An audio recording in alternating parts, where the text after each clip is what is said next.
veíamos parte de la participación africana de Túnez en Argentina en 1978, un partido que logra ganarle a México por 3-1, victoria muy importante. Después perdería con Polonia y empataría 0-0 con Alemania, que era el campeón de 1974, el vigente campeón del mundo. Una buena participación de Túnez, que no le iba a alcanzar para pasar de ronda, pero que iba a dejar una buena imagen en el Mundial de 1978, el Mundial de los Papelitos, el Mundial de Argentina. De buena imagen hablamos, y hablamos de este partido de 1982 de Argelia ganándole a Alemania otra vez, ¿no? Un partido que, bueno, realmente queda en la historia del fútbol argelino, y desgraciadamente truncaron entre Alemania y Austria la participación y la clasificación de lo que hubiese sido de Argelia a la segunda ronda. Recordemos que Argelia le gana a Alemania, pierde con Austria 2-0, le gana a Chile 3-2, y desgraciadamente alemanes y austríacos, bueno, acuerdan un resultado para eliminar a Argelia y avanzar ellos dos de ronda. Un partido que, bueno, podemos decir que marca un poco un cambio de historia, tanto ese partido como el de Argentina contra Perú en el 78, hacen que cambie la regla de que el último partido en la zona de grupos se juegue en el mismo horario, para que, bueno, no podamos decir, che, ¿cómo hay que salir para que clasifiquemos todo? Y no, si empatamos, si gana por uno, tal, bueno, para que no termine habiendo arreglos de ese tipo, se empezó a jugar la última fecha en el mismo horario. Desgraciadamente terminó siendo, después de perjudicar y fuertemente a Argelia, que lo de Argentina contra Perú quedó en suspicacia. Esto fue alevoso, realmente alevoso. Sí, se llamó el Gijón, la vergüenza de Gijón, porque fue dicho en alemán el Nicht-Angriffspakt de Gijón, que es el pacto de no agresión, porque Alemania hizo un gol, creo que fue a los 7-8 minutos, y después no hubo ni un tiro al arco. La gente silbó, los diarios españoles dijeron el timo a los 40.000 espectadores que habían pagado la entrada para ver lo que fue un espectáculo bochornoso del Mundial, porque también me gusta nombrarlo, Camerún se fue invicto del Mundial, empató 3 partidos, quedó afuera por goles a favor, o sea, una gran participación africana que se va con una derrota de 6 partidos, 2 victorias, 3 empates, Argelia quedando afuera por un arreglo cobarde entre 2 selecciones. La verdad que un Mundial que ya empezaba a uno preguntarse cuándo va a ser el zarpazo de los africanos, cuándo van a pasar a una segunda fase, cuándo van a empezar a aparecer en las fases finales. Todavía recordemos 82 para atrás, no existía esto de octavos de final, cuartos de final, semifinal, sino que eran fases de grupos y después se jugaba o final o semifinal y final, dependiendo del año, obviamente, dependiendo de la copa, pero todos decíamos, bueno, al menos a una segunda fase de grupo, ¿cuándo los vamos a ver ahí? Y yo creo que estábamos cada vez más cerca de eso. Sí, tal cual. Camerún, lo marcaba Nacho, se va sin perder de 1982. De hecho, empata con Italia, que es el campeón. Para poner un poco en contexto, bueno, lo valeroso de aquel punto, bueno, increíble. Termina quedando eliminado contra Italia solo porque Italia tenía un gol más a favor. O sea, tenían la misma diferencia de gol, nada más que Italia había empatado por más goles un partido. Bueno, una locura lo que ocurrió en aquella zona de grupo. Decía Nacho, estábamos esperando que un equipo africano pase de ronda, y lo vamos a ver acá, porque es este equipo, Marruecos, es el que alcanza la ronda de octavos de final, y justamente acá queda eliminado contra Alemania con este gol de Lothar Matthäus, cuando el partido se iba a la largue de los octavos de final de México 86. Los alemanes, bueno, como siempre, luchando hasta el final, ganando sobre lo último, quedándose siempre con el saldo victorioso, eliminaban a este muy buen Marruecos que había pasado de ronda y de muy buena manera, Sí. porque cuando repasamos los resultados, había empatado con Polonia, había empatado con Inglaterra, le había ganado a Portugal por 3-1, y de esa manera, invicto, alcanzaba la segunda ronda del Campeonato de México 86. En un campeonato de 24, llegaba a estar entre los 16 mejores. A ver, pensando que era un campeonato donde pasaban los terceros y hasta perdiendo, y Uruguay pasó con 2 empates y una derrota por goleada a la zona de 16, Sí. bueno, hay que darle mucho valor a la forma en la que Marruecos accedió a la segunda ronda de grupo, que fue, bueno, de manera invicta, y nada, siguiendo un solo gol en 3 partidos, creo que nada para sacarse el sombrero aquella gran actuación de Marruecos que, como vamos viendo a lo largo de la historia de la Copa del Mundo, es el que da el paso adelante para que, Sí, bueno, todo el continente africano lo siga por detrás. así es. Bueno, en ese mundial una actuación muy pobre de Argelia, que venía de un gran 82 en el que había sido robado. El 86 se va con un solo punto, pero como bien dijimos, Marruecos comparte grupo con 3 europeos, algo que hoy por reglamento está prohibido. O sea, hoy no te pueden tocar con 3 europeos en el grupo. Bueno, Marruecos le tocó con 3 europeos y no solo pasó, sino que pasó primera e invicta de ese grupo para ser eliminado por otro europeo, como es Alemania. Pero bueno, empezamos a ver ya hitos del fútbol africano, ¿no? En el Mundial pasado, como dijimos, Argelia le gana a Alemania, en este Camerún le empata a Italia y Marruecos clasifica primero en su grupo, porque hoy en día tal vez Marruecos clasifica a octavos de final o clasifica gol, y la sorpresa nunca había pasado, no, sí, pasaba antes y podría haber pasado más si hubiesen clasificado más africanos. La verdad que, como dijo Dani hace un rato, el que llegaba para ellos era ganar el Mundial, lo que era la eliminatoria africana era una carnicería, sobre todo cuando No. entraban 1 o 2 equipos.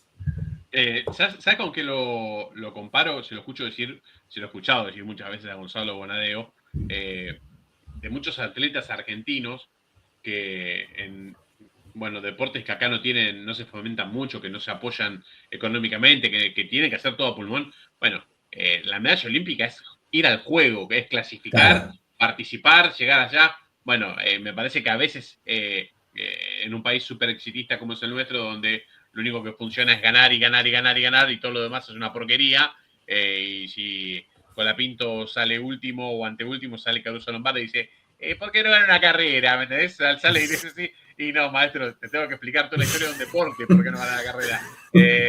Pero, a ver, si bien Caruso lo dice, es un monstruo Caruso, pero digo, lo dice para picantear, ¿sí? Es un poco el pensamiento del argentino promedio. A Sí, veces sí. nos pasa con la forma que tenemos nosotros de nuestro podcast, las cosas que nos gusta charlar, a veces analizar, bien o erróneamente, no importa, y a veces vemos los comentarios de los cortes, de los reels, la gente, las cosas, las barbaridades que pusieron en el de Copa Davis, ¿no? Y decís, uy, Dios mío, lo que despertamos acá. Y es un poco el sentir del hincha promedio que no acepta perder bajo ninguna circunstancia, y Sí. de última, si pierde ahí cerquita, bueno, está bien, la podemos bancar. Ahora, cuando pensó que ganaba y pierde, no, es una vergüenza. No, no, no. Recuerden, a ver, me acuerdo siempre, y te voy a tocar la memoria, Nacho, el equipo, nosotros somos de una generación que nos toca ver la última parte de Maradona, viene el ciclo de Pasarela como técnico de la selección, una renovación de pe a pa, saca todo el Sí. mundo que venía de atrás Una y renovación real. sí, sí, sí, real. Todos jugadores nuevos. Después para el Mundial vuelve a convocar a algunos que habían faltado en el proceso, pero durante el proceso de eliminatorias completo y sobre todo en el medio se nutre mucho de los jugadores del Panamericano, del Preolímpico y de los Juegos Olímpicos. Una selección sub-23 muy joven que de hecho va a ese Juego Olímpico. Argentina estaba todo el mundo enamorado de esa selección, iba, los paseaba a todos, era toda alegría, cada vez que jugaba Argentina se paraba el país, se envió ese juego olímpico para conseguir una medalla de oro que a Argentina le faltaba, pero era una cosa, estamos todos columnados atrás de la selección. Tengo las revistas de aquellos momentos, revistas, diarios. Argentina jugó una final contra una muy buena Sí. Nigeria, a ver, era un equipo para respetar, había eliminado a Brasil en las semifinales, ¿sí? Y en un partido muy parejo, con el empate 2-2, tira la ley de Loza y en la última jugada ofensiva para Nigeria se quedan enganchados en Cini, y bueno, el africano definió solo contra el arco porque no quedaba nadie, 3-2 y te fuiste. A ver, perdiste así finito. Obvio, todo el mundo entiende la bronca de los jugadores que en aquel momento sacaban la medalla y todo. Y me acuerdo que salió el gráfico el martes siguiente, decía, la plata no alcanza. A ver, y era la sensación de todo el mundo diciendo, ¿cómo se atrevieron a perder? ¿Viste? Pasaste del éxtasis a la agonía, como dice Basil Vergarabat, es el gen argentino del hincha. Bueno, a veces tenemos que analizar un poco más, y me parece que en el caso del fútbol africano, podemos decir, qué burros, cómo no ganaron nunca, cómo no entraban nunca, o podemos decir, mirá, lo que les costaba acceder al campeonato del mundo, ya para llegar ahí ya, bueno, estaban haciendo un esfuerzo realmente infrahumano. Dejamos la participación de los equipos africanos en México 86 y si te parece, Nacho, vamos a lo que sería la Vamos, participación en Copa Africana de Naciones a partir de 1988. 88, año que nace acá su servidor, y vamos a ver un partido que ya desató mucha polémica, ya me olvidé de mencionar, en la Copa de África previa al Mundial 78, Túnez abandona el tercer y cuarto puesto, se retira del campo porque se sentía que los perjudicaba el arbitraje, para que no crean que todo es de ahora. Acá vemos un penal que le hacen justamente a Roger Mila y el gol de Camerún, un penal discutido. Voy a poner un poco de pausa. Un penal discutido, pues este partido tiene muchas polémicas, porque dijeron que el penal fue afuera. Yo veo que es o sobre la línea o adentro, pero no hay chance que sea afuera. Y después le anulan un gol a Nigeria, que la discusión es que si era offside o no era offside. Lo que dicen Pero, todos es, los nigerianos no se quejaron. pasó el otro día Cancha Boca, como si para adentro o para afuera. Esto es más viejo que el fútbol, por favor. Totalmente, totalmente. Bueno, nada, se quejaron de que Franco fue fuera. Roger Mila recibe el penal, termina siendo victoria de Camerún en el 1988, 1-0 con ese gol. Ahí lo vemos a los cameruneses festejando, saltando ya con sus clásicos bailes, que se iban a hacer famosos 2 años después. No quiero spoilear nada, pero bueno, acá se ven los bailes y todo. Nos vamos, bueno, directamente en el 94 saltamos con un Nigeria-Zambia, en el 90 Argelia sale campeón, después Costa de Marfil, y acá vamos a ver la Nigeria de la que estaba hablando Dani recién, la Nigeria de Kanú, de Taribo West, la Nigeria que sorprendió al mundo en los Juegos de Atlanta, la Nigeria que fue campeona de África, la Hermosa, Nigeria... hermosa camiseta. Sí, sí, sí, sí, sí. La suplente, La, hermosa camiseta. la Nigeria que pasó a octavos de final de un mundial, la Nigeria que tuvo su generación de oro y bueno, y acá tuvo la oportunidad de ganarle a Zambia 2-1 para conquistar la Copa de África por segunda vez en su historia, año 94. Y acá estamos viendo año 96, año del que no habíamos hablado todavía, que es Sudáfrica. Sudáfrica, todos deben pensar por qué no había jugado un mundial, por qué no había, bueno, Doctor Kumalo, el jugador de ferro. Vamos a pararnos un poquito en la historia de Sudáfrica. Sudáfrica fue miembro fundador de la Confederación Africana de Fútbol y hasta acá vimos que no tenía ningún título, ninguna final disputada, nada. Bueno, por el tema del apartheid en Sudáfrica, una Copa Africana intentaron presentar solo jugadores blancos y se lo prohibieron, en otra intentaron presentar solo jugadores negros, también se lo prohibieron, con lo cual fue suspendida por FIFA y por la CAF hasta que termine el apartheid. Bueno, año 92, eso termina sucediendo, lo readmiten a Sudáfrica en la Confederación Africana de Fútbol y por ende también en la FIFA. Y acá estamos viendo año 96 cómo llega a la final justo frente a Túnez, 2 años antes de lo que sería su debut mundialista en el año 98, donde obtuvo el récord de un jugador con 2 goles en contra en un mismo partido. Al bueno de Nelson Mandela. Ahí está Nelson Mandela. Recordemos el año anterior, por si alguno no la vio, la película Invictus habla sobre lo que fue la conquista de los Springboks del primer mundial, que le dejan jugar por el mismo problema del apartheid, y Sudáfrica es local en 1995 y gana el mundial de rugby con Nelson Mandela, que, bueno, explica toda la historia donde los negros no querían que ganen los Springboks y él, bueno, es como que termina a unir y hermandar esas dos culturas poniéndose la camiseta verde y oro que toda la vida los negros odiaban en Sudáfrica. De hecho, lo cuenta en algún momento Serafín Dengra, que va a jugar un partido para los Pumas, que no podían ser los Pumas en Sudáfrica, sino que jugaban con un nombre ficticio de Sudamérica 15, o sea, eran los Pumas, pero no podían jugar como la UAR, entonces, por el tema del apartheid justamente, y en un momento se levanta la noche medio enloquecido, un terrible personaje Serafín, y empieza a golpear los parquímetros de los autos, lo agarra un policía negro y le dice, ¿qué estás haciendo? Le dice, no, estoy loco, que mañana juego contra Sudáfrica, y el tipo le dijo, bueno, vamos, denle con todo, o sea, hinchaban a favor de los visitantes. Bueno, imagínense lo que era un país donde los descendientes de los holandeses y los británicos hinchaban por el rugby y el resto del pueblo vivía por el fútbol, un deporte absolutamente popular, lo que habrá sido para el pueblo sudafricano ganar por primera vez la Copa Africana en 1996. Sí, la verdad, nada, bueno, ahí vemos justo un adelantamiento un poco abusivo eh, del arquero camerunés. Y acá, bueno, Camerún levantando otra vez la Copa Africana de Naciones, en este caso por penales frente a Nigeria en el año 2000,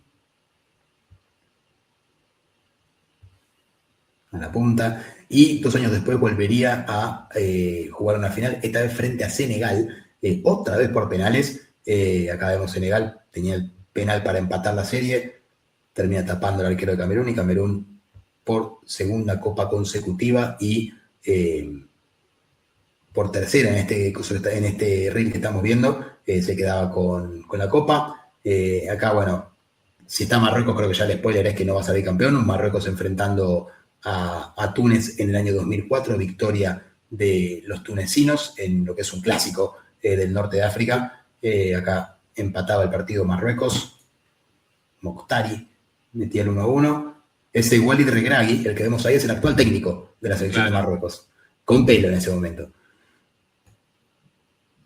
Sí, sí. A ver, está bueno esto que dijiste, Nacho, porque allá es como que, bueno, ellos también lo dividen un poco, el hecho Sí, de, sí, sí. bueno, la África subsahariana y después la África del Norte, que para ellos son como europeos, ¿no? Entonces, Sí, sí, sí. hacen un poco esa división y también lo hacen a nivel futbolístico y se nota que son equipos que tienen, juegan un fútbol completamente distinto. No tiene nada Sí, que sí, ver sí. los equipos de África Negra contra, bueno, lo que habitualmente hacen Marruecos o Egipto o Argelia, que intentan jugar de otra forma. Sí, ni hablar, estamos justamente el clásico, digamos, Túnez-Marruecos, son países limítrofes, y te lo puedo decir también por experiencia propia, estando tanto en Marruecos como en Egipto. En Egipto, el guía que tuvimos en uno de los tours nos dijo allá en África, refiriéndose a Sudán, que era su vecino el sur. Es como que nosotros digamos, no, ahí en América, y hablemos de Uruguay, como si nosotros no fuéramos americanos, ¿viste? Una cosa que a mí no me entraba en la cabeza, ¿no? O sea, Egipto limitando con Sudán, y ellos se sentían más cercanos a un iraní que a un sudanés. Bueno, Pero yo en el bueno. caso de Egipto voy a defender cierta postura, porque si a mí los extraterrestres me hubiesen hecho las pirámides, yo me puedo, te puedes sentir un poco distinto. pero fuera de eso, hablando en serio, es una locura. A ver, está bueno contarlo, porque para nosotros es inimaginable. Si alguien no te lo dice, o si no lo lees en algún lado, decís, nah, a ver, para nosotros África es todo África. Sin embargo, Claro. ellos hacen esa división y la sienten. Es una cuestión, bueno, como que la tienen muy, muy adentro. Sí, es más, después de la última Copa África que vimos hace muy poco, en la que Senegal le gana a Marruecos, tanto los de la África subsahariana como la África del Norte quieren separarse, quieren armar dos confederaciones diferentes. Durante muchos años se habló que Marruecos, Egipto, etcétera, querían fundar la Confederación Árabe con Arabia Saudita, Siria, Jordania, etcétera, con todos los países árabes de la zona, y crear una sexta confederación, con lo cual estos países saldrían de África, se irían a jugar esta Confederación Árabe, y en la Confederación Africana quedaría todo el subsahariano, ¿no? La verdad, bueno, habría que ver si hace mucho que se habla esto de la Confederación Árabe, que se separarían de los orientales de Asia, digamos, y bueno, habrá que ver en qué llega. Creo que finalmente esos países, al tener mucho dinero y al saber lo que a la FIFA le gusta generalmente eso, puede ser que se llegue a algún arreglo económico o lo que sea para terminar generando una sexta confederación. Ya los torneos más importantes del mundo se juegan o en Marruecos, en Arabia Saudita o en Qatar, con lo cual las instalaciones las tienen, el dinero lo tienen. Hay que ver si está la voluntad de reorganizar todo. Pensemos que si nos parece notable la diferencia que hay en el continente africano, Nacho nombraba Asia, y en Asia juegan, bueno, los equipos de origen árabe, los equipos de origen asiático, y juega Australia, por ejemplo. No como para decir, si hay una mezcla importante, bueno, está en ese lugar. Claro. Tranquilamente es algo que uno lo puede pensar a futuro y no es una locura, o por lo menos no suena como una locura. No, por eso también se siente más identificado jugando ahí. Es más, Egipto y Siria formaron un país durante un tiempo, la República Árabe Siria, Claro. con lo cual no es una locura pensar en esto. Bueno, acá vemos Egipto, Costa de Marfil, y acá viene algo que estábamos hablando con Dani recién, que no lo podíamos creer, lo recordábamos. Un Egipto que va a ganar la Copa de África del 2006, 2008 y 2010 de manera consecutiva, y no va a jugar un mundial. Del 90 al 2018, una cosa increíble. Ser Sí, tricampeón de tu continente y no jugar un mundial. sí, sí. que tenía un muy Está buen bueno. equipo, recuerdo, le ganó a Italia en la Copa Confederaciones 2009 y uno lo veía en un equipo sólido, un equipo serio. No era una muy buena Italia, digámoslo también, pero sin embargo era el campeón del mundo vigente. Italia y Egipto le ganó con un gol de pelota parada, como para que se quemen todos los libros del fútbol italiano. Todos. Bien, Egipto ganándole por penales a la Costa de Marfil de Drogba, acá ganándole a Camerún 1-0, y después ganándole justamente a la que acababa de pasar en la lista de títulos de África, que es Ghana. Bueno, acá todavía festejando la segunda consecutiva, y acá frente a Ghana, en el 2010, también 1-0, van a sumar el tercer título continental consecutivo, y hasta acá el último de los 7 que tiene Egipto, que como dijimos, estaba 3-4 abajo con Ghana y de repente ganó una base en el medio y 3 seguidas acá para quedar finalmente con 7 títulos. Bueno, la alegría del pueblo egipcio que no pudo coronar con, no digo llegar a una final de mundial, semifinal, no pudo coronar ni siquiera con jugar un mundial. Tuvo eliminaciones en el último minuto, eliminaciones impensadas, pero bueno, finalmente no se le terminó dando y así fue eh, como termina esta historia de Egipto, que termina clasificando al mundial 8 años después, con otros nombres, otros jugadores. Bueno, el arquero creo que era el único que seguía siendo el mismo, y un Mohamed Salah que lo ha logrado clasificar ya a 2 mundiales, pero no ha logrado, o sea, al 2018 y al 2026, pero no ha logrado una Copa Africana de Naciones, ¿no? Egipto no puede tener una época tranquila de solidez y ganar todo. Sí, tal cual. El otro día escuchaba una entrevista muy interesante a Héctor Cooper, que, bueno, contaba su experiencia como entrenador de Egipto y hablaba de esto, ¿no? De lo que significa Salah para los compañeros, sobre todo porque a él le tocó justo la parte donde empieza a evolucionar como de un Sí, jugador bueno a un jugador estrella. Y donde, bueno, el jugador pedía alguna licencia mínima y Cooper, que fue siempre un tipo muy estricto, de hecho, hasta Ronaldo Nazario cuenta que como que lo odia porque lo molestaba con el peso, lo molestaba con las formas y todo. Bueno, los compañeros le insistían a Cooper para que le dé esas licencias a Salah porque, mira, loco, tratarlo como una estrella porque lo precisamos contento, lo precisamos que esté el tipo muy, muy a gusto. Bueno, a veces te aparece que te nace un crack de este tipo, va a Europa, la rompe toda y sí, yo recuerdo que en algún momento tenían hasta el avión con la cara de Salah, ¿te acordás, Nacho? Cuando viajaba la delegación de Egipto tenía el avión de Salah, o sea, directamente era, sí. bueno, todo el país atrás de un crack como fue este gran jugador fue y es este gran jugador del Liverpool, más allá de que ya está, bueno, en el tramo más final de su carrera. Hicimos un lindo repaso de todo lo que fue la Copa Africana hasta 2010.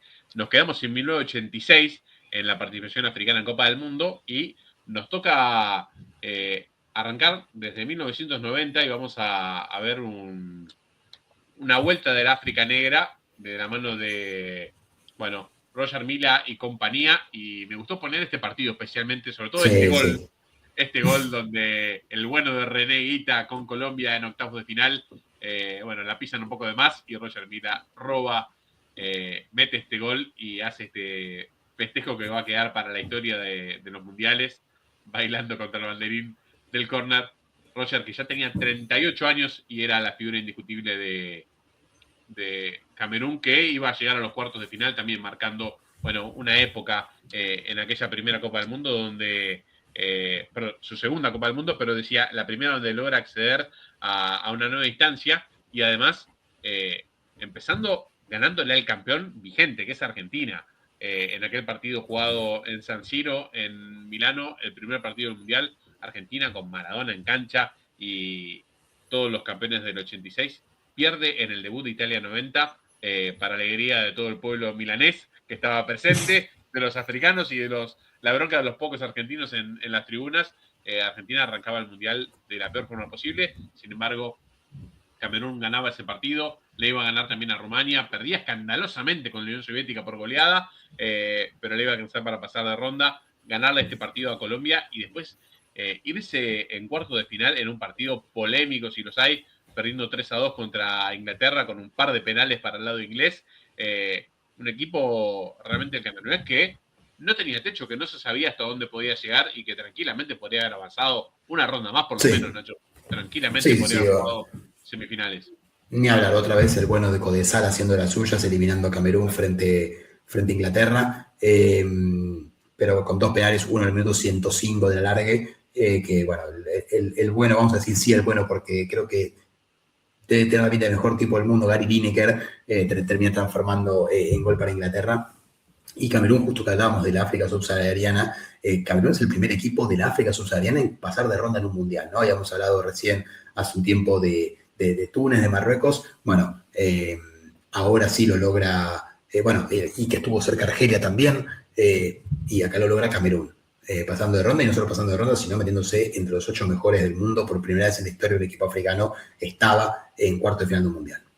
Tal cual, decíamos, si Camerún sacudía al mundo en 1990, lo propio iba a ser Nigeria, lo vimos ganando la Copa Africana en 1994 y acá en su participación en el Mundial de Estados Unidos 1994, partido peleado contra Argentina que pierde en primera ronda, le gana por goleada a Bulgaria, le gana muy claro 2-0 a Grecia, pasa como primero de ese grupo donde Argentina estaba, le toca enfrentar a Italia que llegaba como uno de los mejores terceros, clasificando casi por la ventana de la Copa del Mundo, e Italia en el minuto 87-88 recién del partido iba a aparecer, bueno, jugador preferido de la casa, Divin Codino, Roberto Baggio, que iba a poner el empate, por favor, un golazo. Hay que ponerse de pie. No lo puedo gritar porque hay que contarlo nada más, pero este partido, yo le puedo asegurar a la gente que nos esté viendo del otro lado, este partido lo habré visto 50 veces, por lo menos. Y nada, no voy a olvidar nunca, voy a pararlo un segundo esto, Nacho, porque tengo que contarlo. Sí, sí. En la transmisión de Canal 13, ¿sí? en la transmisión de Canal 13, y obviamente todo el mundo sabe que a Italia le dirigía Arrigo Sacchi en aquel mundial. Si vamos a hablar de tipos revolucionarios del fútbol, nos podemos pelear más o menos, pero vamos a dar un par de nombres. Bueno, Elenio Herrera, Rinus Michel, Guardiola en el último tiempo. Sacchi es imposible que no esté en esa conversación. Después ustedes lo ponen donde quieran, pero Sacchi está en la conversación. Italia, Sacchi tenía las 2 líneas de 4 y los 2 delanteros. No había forma de que cambie eso, porque el pressing para él, ¿sí?, se hacía desde esa disposición táctica. Italia se está quedando afuera, eso no se cambia, o sea, no se va a cambiar nunca el dibujo táctico. Se pueden cambiar los nombres, los intérpretes, la forma, lo que buscamos, pero eso no. Y en un momento, Marcelo Araujo, que relataba el partido para Canal 13, dice, habla con Bilardo, que estaba como comentarista, y dice, qué increíble que Italia no pase a la línea de 3, qué anticuados que son algunos entrenadores. Y a ver, yo lo escuché en aquel momento y veía las reacciones en mi casa, ¿sí? Y lo veo hoy, cada vez que lo veo me acuerdo, porque, digo, imagínense lo que era todavía el fútbol argentino de aquel momento, ¿sí? Que más allá de que Argentina venía de jugar una semifinal, perdón, 2 finales seguidas del Mundial y que Bilardo fue un adelantado desde todo lugar, ¿sí? Conocíamos solamente lo que pasaba acá. El Milan había sido un equipo extraordinario, ¿sí? No tenía nadie ni idea de cómo jugaba ese Milan, que claramente Sacchi lo que quería hacer era replicar lo mismo en la selección que en el Milan. Bueno, nada, ni idea. Acá lo que veían en el 4-4, ¿cómo nos saca uno de atrás y lo pone adelante? No, bueno, una locura. Continuamos con el video. Ya en el tiempo suplementario, una jugada de Divin Codino, Roberto Baggio con Antonio Benarribo, que iba a caer en el área, penal para Italia. Italia que ya jugaba con 10 por la expulsión increíble de Gianfranco Sola, increíble expulsión. Y Baggio iba a completar la dopieta contra Peter Rufai, arquero nigeriano, y Italia conseguiría su pase a cuartos de final para luego vencer a España, y Nigeria se despedía de un mundial donde realmente daba la sensación de que podría haber hecho más de lo que hizo, porque la participación, bueno, sacudió bastante al mundo, jugando de igual a igual contra la Argentina de Maradona, ganando un partido por goleada, ganándole a 2 europeos, llegando a Italia hasta lo último, parecía que realmente el equipo africano podía llegar más lejos, sin embargo se terminó quedando en la ronda de 16.